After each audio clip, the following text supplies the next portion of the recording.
მოგიდგენთ. Პატრიარქის საზეიმო მიღება ამ წუთებში დასრულდა. რესტორან ქალაქურში საზოგადო მოღვაწეებთან ერთად პოლიტიკოსები შეიკრიბნენ და ნუცა ქავთარაძე გააგრძელებს თემას, ნუცა ვინ მიულოცა პატრიარქს იუბილე. სიონის ტაძარში სამადლობელი პარაკლისის შემდეგ პატრიარქმა 80 წლის იუბილეისადმი მიძღვნილი საზეიმო მიღება რესტორან ქალაქურში გამართა. აქ იმყოფებოდნენ საზოგადო მოღვაწეები, მთავრობის წარმომადგენლები და ასევე საპარლამენტო უმცირესობის და უმრავლესობის წარმომადგენლებიც. პატრიარქს იუბილე პირადად მიულოცა პრემიერ-მინისტრმაც.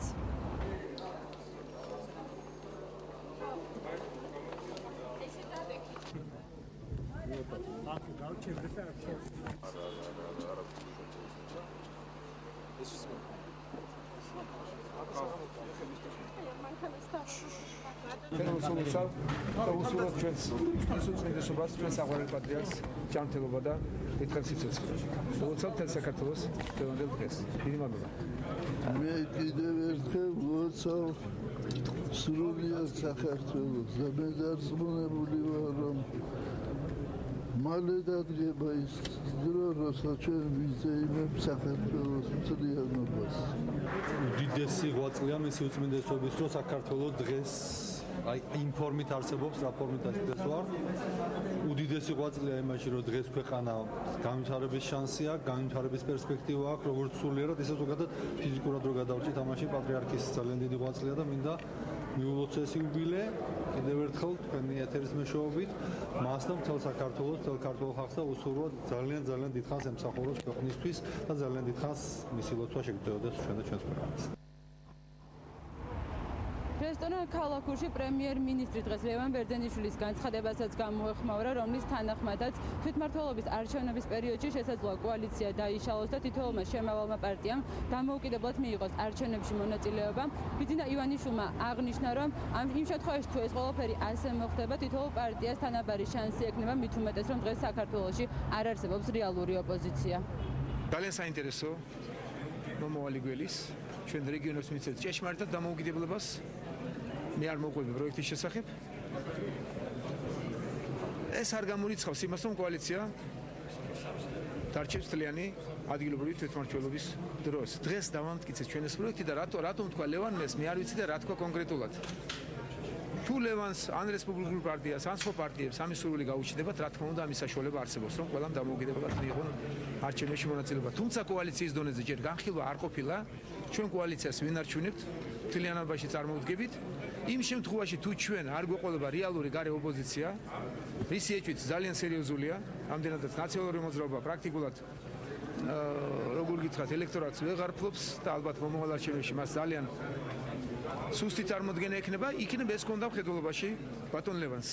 ამიტომ ჯობია მას შევეკითხოთ, ჩვენ კოალიციის დონეზე ჯერ ვინ არჩევნებთ კოალიციას, შიდა კონკურენციას ვზდით, რამდენადაც ვაცნობიერებთ, რომ გარედან რეალური კონკურენტი არ აღხავს. მაგრამ დაშლაზე განცხადება არ ყოფილა და ნაადრევია. მე შეგახსენებთ, რომ დღეს სრულიად საქართველოს კათოლიკოს პატრიარქის 80 წლის იუბილეს აღნიშნავს. დღევანდელი დღე კი დასრულდება თბილისის დიდ საკონცერტო დარბაზში ფონდ იავნანას გალა კონცერტით, რომელიც მთლიანად პატრიარქის იუბილეს მიეძღვნება.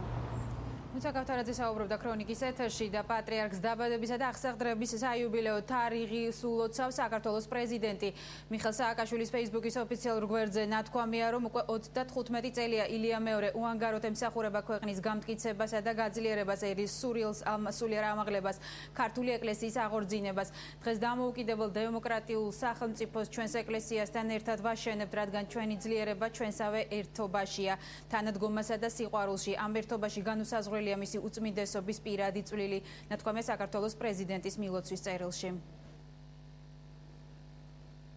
ილია მეორე საიუბილეო თარიღებს ულავს ამერიკის შეერთებული შტატების საელჩო. მილოცვაში აღნიშნულია, რომ ამ ხნის განმავლობაში პატრიარქი ილია მეორე ჰუმანიზმისა და მშვიდობის საყოველთაო რწმენის ძალით დაუღალავად იღწვის სხვადასხვა აღმსარებლობის ადამიანების გასაერთიანებლად. უკანასკნელი 20 წელია შეერთებული შტატები და საქართველოს მართლმადიდებლური ეკლესია მუშაობენ ერთად, რათა ხელი შეუწყონ მშვიდობასა და განვითარებას და დაძლიონ სიღარიბე. გვახარებს საქართველოს წინსვლა და ვაცხადებთ მზადყოფნას დარჩენილი სამუშაო ბოლომდე მივიყვანოთ. აღნიშნულია საელჩოს მილოცვაში.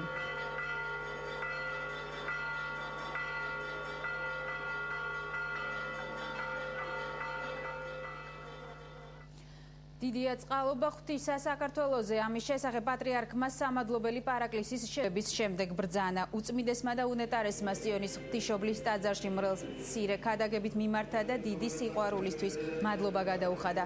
უწმიდესი დღეს 80 წლის გახდა.